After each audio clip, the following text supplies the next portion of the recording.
The following equilibrium takes place in a 2 decimeter cubed container. I've got an exothermic reaction because of the fact that the delta H value is negative, and they have given me values already of the number of moles at equilibrium. So I don't need to use a whole rice table to develop that.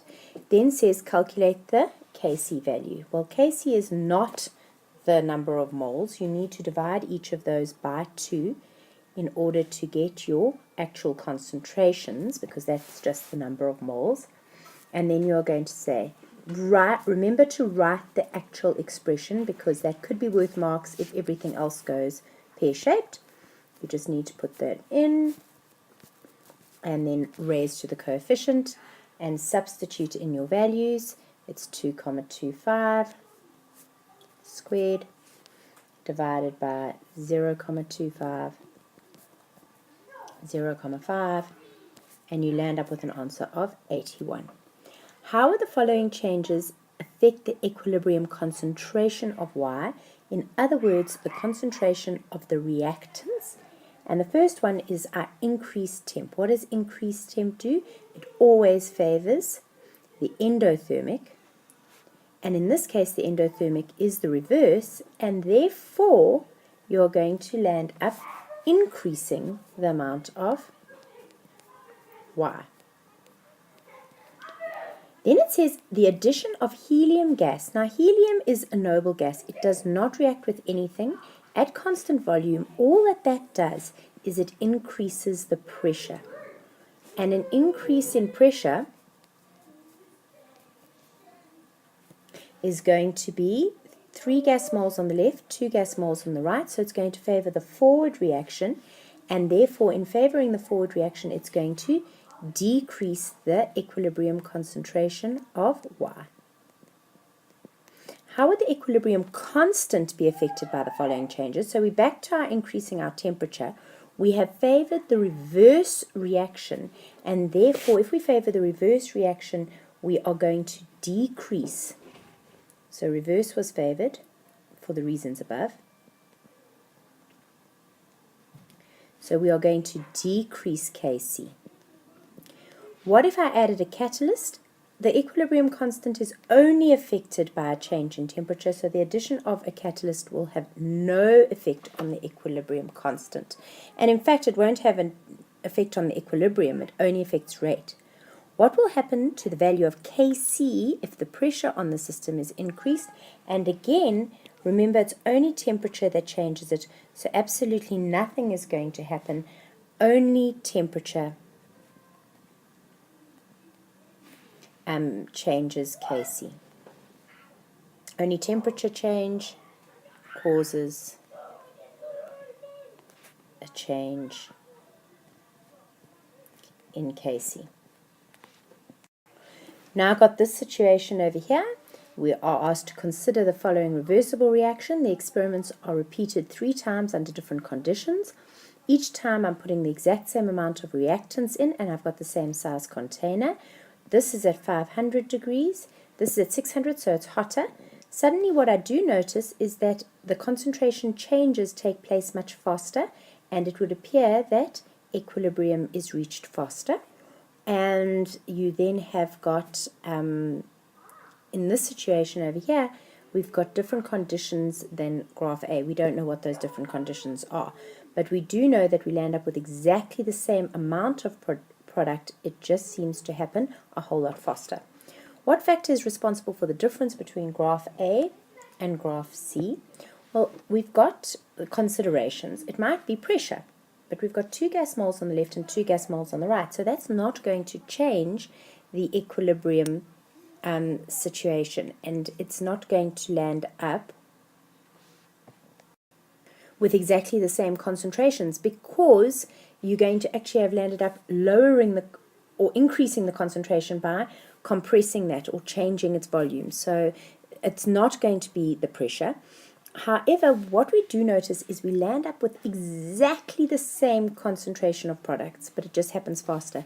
So this is best justified by saying that a catalyst was added. Nothing changed actually. Reactants and products stayed the same. They just got there faster. Give an explanation. you need to say things like you've got the same start and end concentrations, and therefore you have got it's probably a catalyst. You would not have the same start and end concentrations if it was pressure. Pressure, not therefore, pressure changes conc, and therefore it couldn't be pressure, and they do say that the temperature was the same, so you can't use temperature, obviously. Is the reaction in this experiment exothermic or endothermic? So let's try and take a look at what happened. We have got in the second an increase in temperature, landed up making less product, so it favored the reverse reaction.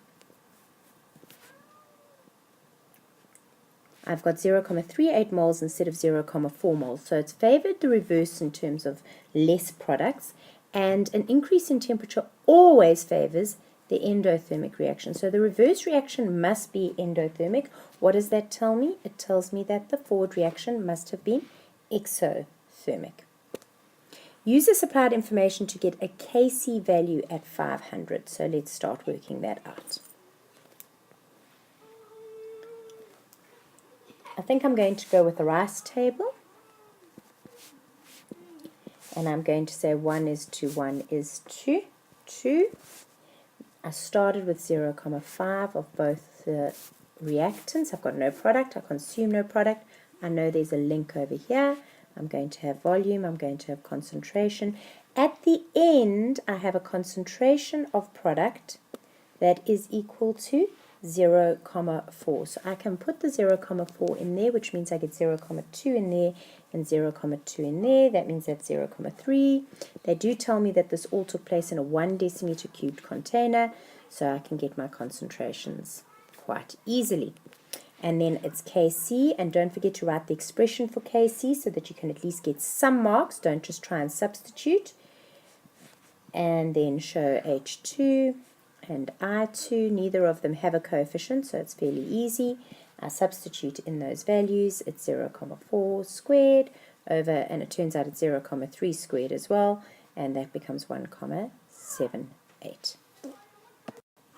Hydrogen and oxygen are enclosed together in a 200 centimeter cube container at 118 degrees. Over the time, we get this equilibrium. It's an exothermic reaction. I noticed that straight away. The reaction is started by putting certain amounts in hydrogen and oxygen, and at the end, we've got a certain mass of oxygen in the container, and that is going to be 19.2 grams. So the first thing I'm going to do is I'm going to work out how many moles of oxygen I have at the end, and so that is number of moles is equal to mass over molar mass, which is equal to 19.2 divided by the molar mass of oxygen, which is diatomic, so it's 16 plus 16, and I get 0.6 moles. I then have to say RICE, volume concentration, and the ratios is 2 is to 1 is to 2.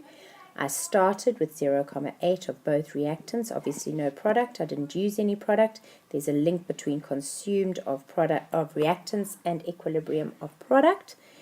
I then at the end have 0.6 moles, which I've just brought down from there, of oxygen. And now I can work out all the rest. 0.8 minus 0.2. I then have a ratio of 1 is to 2 is to 2, so I multiply that up, 0.4, 0.4. 0.8 minus 0.4 is going to end up being 0.4. I divide all of those by the volume that they gave me, which was 200 centimeters cubed, which means it's 0.2 decimeters cubed, and I land up with 2, 3, and 2. Kc is equal to concentration of products, which is H2O squared, over concentration of reactants raised to the appropriate coefficient powers, and I land up with 2 squared over 2 squared 3, and that ends up being 0.33. How would a decrease in temperature affect the Kc value for this reaction? Once again, we're talking about If I decrease temperature, I'm going to favor exothermic reaction. If I favor the exothermic reaction, I'm favoring the forward, and therefore I would increase my Kc value. I've got this equilibrium, I've been given some information, and I'm asked to calculate Kc. So, once again,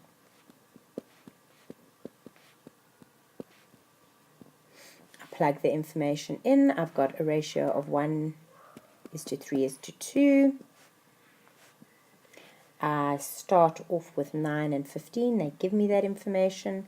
I've got a link between the consumed of the reactants and the equilibrium of the products. What other information have they given me? They say that there's 8 moles of ammonia at the end, so it turns out that my ratio will then give me 4 and 12, as 1:3:2 is as 4:12 Now I do my subtraction. 9 minus 4 is 5. 15 minus 12 is 3. My volume is a 500 centimeter cube container, so it's 0.5 decimeters cubed all the way through. So I get 10, 6, and 16. Kc is equal to concentration of products, NH3 raised to the power of the coefficient, into H2 raised to the power of the coefficient, and I'll land up, don't forget to write that out so that you can get some marks. And we've got 10, and that's multiplied by 6 cubed, and I'll end up with 0.12. Now we've got quite a tricky little graph. Let's see how we can interpret it. We are asked to consider the rate of the forward reaction and reverse reaction at various points. This is always the amount of SO3. So in other words, when the SO3 is going up, my forward reaction is being favored. When it's going down, my reverse reaction is being favored.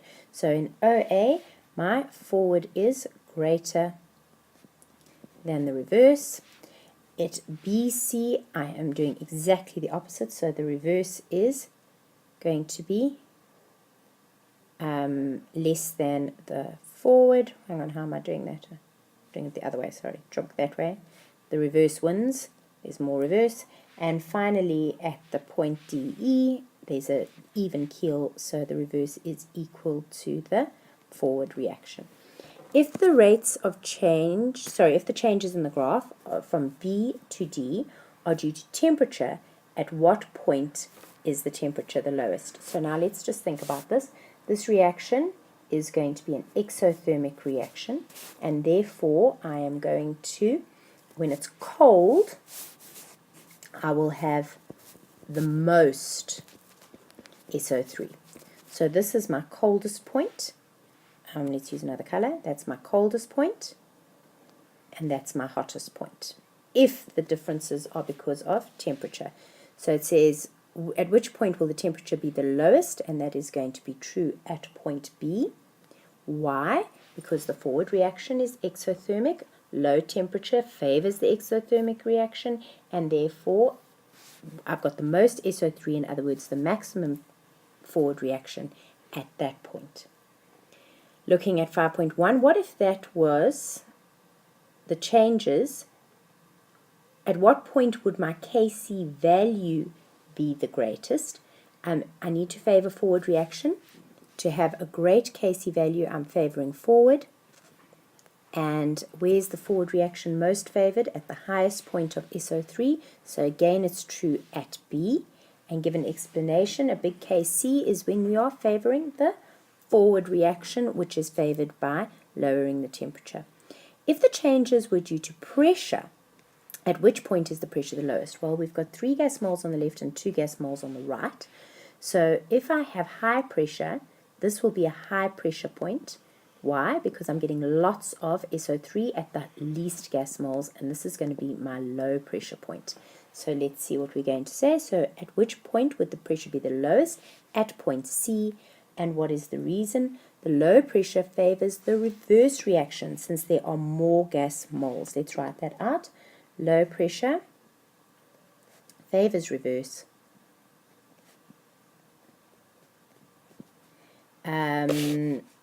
Reverse has more gas moles.